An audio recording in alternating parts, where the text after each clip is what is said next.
దేవునికి స్తోత్రము. అనుదిన దేవుని వాక్య ధ్యానమునక ఈరోజు 2024 సంవత్సరము జూలై నెల 14వ తారీఖు. ఈరోజు ధ్యాన వాక్యము పరిశుద్ధ గ్రంథము నుండి పేతురు రాసిన పత్రిక, మొదటి పత్రిక 4వ అధ్యాయము 12వ వచనాన్ని ధ్యానించుకుందాము. ధ్యాన వాక్యాన్ని ఒకసారి చదువుతాను.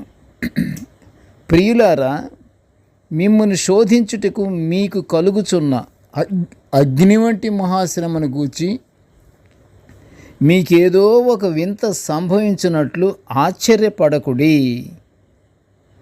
ప్రియ దేవుని బిడ్డలారా, ఈరోజు ధ్యాన వాక్యము పేతురు గారు వ్రాసినటువంటి దివ్యమైనటువంటి ఈ ధ్యాన వాక్యము మనలను శోధించుటకు కలగబోయే అగ్ని వంటి మహాశ్రమలను గూర్చి ధ్యానించుకుంటున్నాము. శోధించుటకు అగ్ని వంటి మహాశ్రమలు. మనం చిన్న శోధనకే భయపడిపోతాం.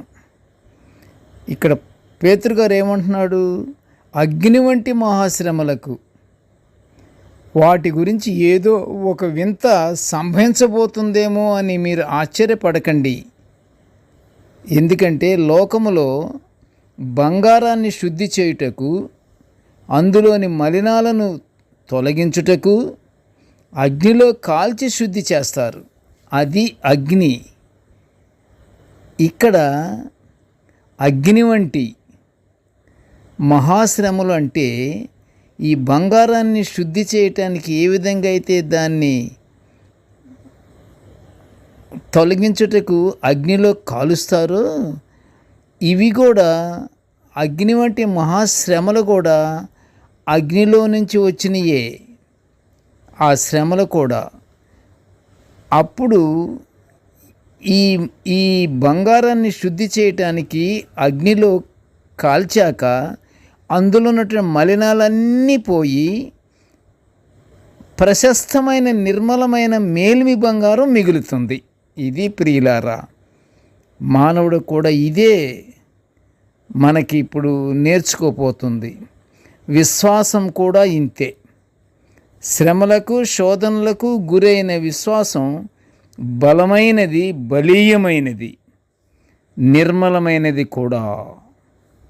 అంతేకాదు, శ్రమ ఓర్పును ఏంటి అగ్నిలాంటి శ్రమలు, ఆ శ్రమ ఏమి చేస్తుందంటే ఓర్పును చేస్తుందట.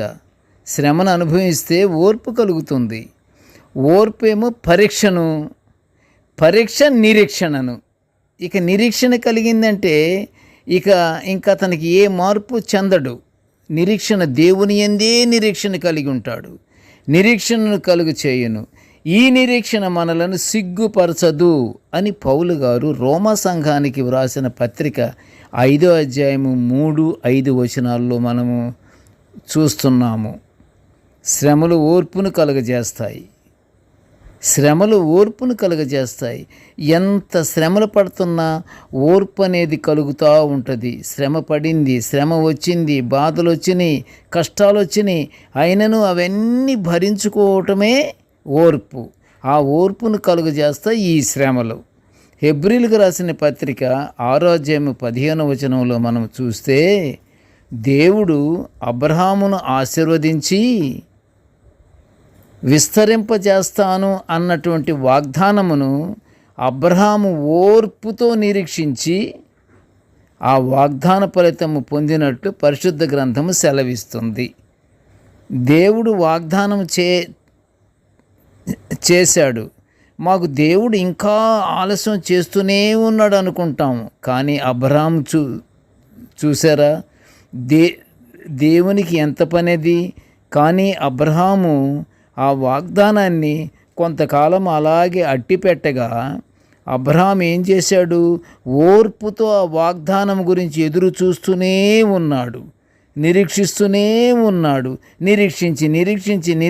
నిరీక్షించి ఆ వాగ్దాన ఫలితము పొందుకున్నాడు. ఆయన పొందుకున్నట్లు మన పరిశుద్ధ గ్రంథములో మనము సెలవిస్తుంది. అపొస్తలుడైన పౌలు గారు తనకెదురైన శోధనల నుండి తొలగిపోవాలని దాని విషయమై ముమ్మారు ప్రభువును వేడుకొంటిని అని కొరింథీయులకు రాసిన 2వ పత్రిక 12వ అధ్యాయం 8వ వచనములో వ్రాయబడి ఉన్నది. పౌలు గారు కూడా శోధనలు ఎదుర్కొన్నాడు. అయితే శోధనలు ఎదుర్కొన్నాడు కానీ తొలగిపోలా, దేవుని ప్రార్థిస్తున్నాడు. ఎన్నిసార్లు ప్రార్థిస్తున్నాడు? 3 మారు ప్రార్థించాడట ఆ శోధన నుంచి తొలగిపోమ్మని. శోధనలు వచ్చిన వెంటనే మనము నిరుత్సాహపడిపోతాం. మనము దేవుని మీద నింద వేస్తాము. ఇంత ప్రార్థన చేస్తున్నాను, ఇంత చేస్తున్నాను, ఇంకా ఎందుకు నాకు ఈ ఈ ఆలస్యము, దేవుడు నాకు ఎందుకని ఇవ్వట్లేదు అంటాము. చూడండి, అక్కడేమో అబ్రహాము గారు వాగ్దానం గురించి ఎదురు చూచి నిరీక్షించి ఆయన వాగ్దాన ఫలితం పొందాడు.